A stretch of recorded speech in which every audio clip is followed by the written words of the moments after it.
जैसे जैसे भारत में गर्मी का दौर शुरू हो रहा, वैसे वैसे लोगों की परेशानी भी बढ़ती जा रही है। बढ़ती गर्मी के चलते लोगों को हीट वेव का सामना भी करना पड़ सकता है।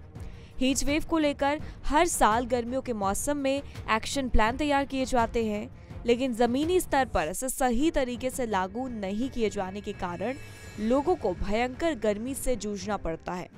वर्ल्ड वेदर एट्रीब्यूशन ग्रुप की एक हालिया स्टडी में बताया गया है कि भारत में हीट वेव को लेकर होने वाली तैयारियों में काफी ज्यादा गैप देखने को मिलता है।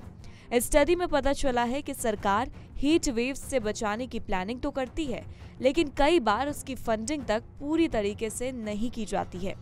यहाँ तक कि हीट वेव के चपेट में आने वाले लोगों की सही तरीके से देख रेख तक भी नहीं की जाती है। हीट वेव को भौगोलिक क्षेत्र के आधार पर अलग अलग परिभाषित किया जाता है। मौसम विभाग की माने तो मैदानी इलाकों का तापमान 40 डिग्री सेल्सियस, वहीं तटीय इलाकों में मैक्सिमम तापमान 47 डिग्री सेल्सियस और पहाड़ी इलाकों में अगर तापमान 30 डिग्री सेल्सियस से ज्यादा होता है तो हीट वेव कहा जाता है। भारत में हीट वेव की परिस्थितियां आमतौर पर मार्च और जुलाई के बीच महसूस की जाती है। वहीं विश्व के प्रमुख जलवायु वैज्ञानिक की एक अंतर्राष्ट्रीय टीम की माने तो एशिया में अप्रैल का महीना आते आते तापमान 40 डिग्री सेल्सियस से ज्यादा हो जाता है और इस भयंकर गर्मी से पूरे एशिया में अरबों लोग प्रभावित होते हैं। जलवायु परिवर्तन की इन चुनौतियों पर न सिर्फ देश की सरकार और आम जनता बल्कि वर्ल्ड मेट्रोलॉजिकल ऑर्गेनाइजेशन ने भी अपनी चिंता जाहिर की। WHO ने साल 2023 में एक रिपोर्ट जारी की थी जिसमें बताया गया था कि भारत में साल 2023 में लू से 110 लोगों की मौत हुई थी। इसी रिपोर्ट में यह भी बताया गया था कि दुनिया के सभी महाद्वीपों की तुलना में एशिया पर ही जलवायु परिवर्तन का सबसे ज्यादा असर है, यानी कि जलवायु में होने वाले बदलाव की वजह से एशिया सबसे ज्यादा गर्म हो रहा है। इस रिपोर्ट के अनुसार साल 2023 में सबसे ज्यादा तापमान पश्चिमी साइबेरिया से मध्य एशिया और पूर्वी चीन से जापान में दर्ज किया गया था। पिछले साल जापान और कजाकिस्तान में रिकॉर्ड तोड़ गर्मी दर्ज की गई थी। मौसम विभाग का अनुमान है कि अगले 2 दिनों में गर्मी में तेजी से इजाफा होगा। आज का अधिकतम तापमान 43 और न्यूनतम तापमान 25 डिग्री सेल्सियस रहने की संभावना जाहिर की गई है। मौसम विभाग के अनुसार आगामी 5 दिन उत्तर पश्चिम भारत में लू चलने की आशंका है। वहीं विभाग ने दिल्ली, हरियाणा, पंजाब, राजस्थान के लिए ऑरेंज अलर्ट जारी कर दिया है।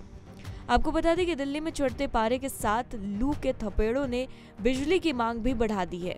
बिजली कंपनियों के मुताबिक 16 मई को बिजली की अधिकतम मांग 6,780 मेगावाट दर्ज की गई है।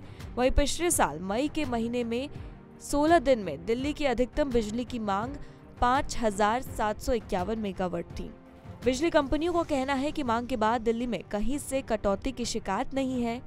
यही नहीं, बिजली कंपनियों का कहना है कि इस बार अप्रैल में भी बिजली की मांग अप्रैल 2023 की तुलना में काफी ज्यादा अधिक है। वहीं हैरान करने वाली बात है कि पिछले 12 साल के दौरान अब तक हीट वेव के कारण पूरे 11,000 से ज्यादा लोगों ने अपनी जान गंवाई। साल 2012 से लेकर 2014 तक हर साल गर्मी के बढ़ने से लगभग 1200 लोगों की मौत हो जाती है। वही साल 2015 की बात करें तो 1900 के पार यह आंकड़ा पहुंच गया था।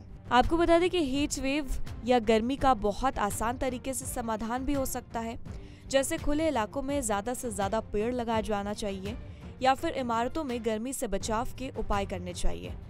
इसके लिए ज्यादा पैसा खर्च करने की जरूरत भी नहीं है। कई बार छोटे छोटे नुस्खे भी काम कर जाते हैं। अहमदाबाद में हुए एक स्टडी के मुताबिक पाया गया है कि बिना एयर कंडीशनर वाले अस्पताल में मरीजों को ऊपरी माले से निचले माले पर लाना उनकी जान बचा सकता है। फिलहाल इस खबर में उतना ही। देश और दुनिया की तमाम बड़ी खबरों से जुड़े रहने के लिए देखते रहिए punjabkesari.com।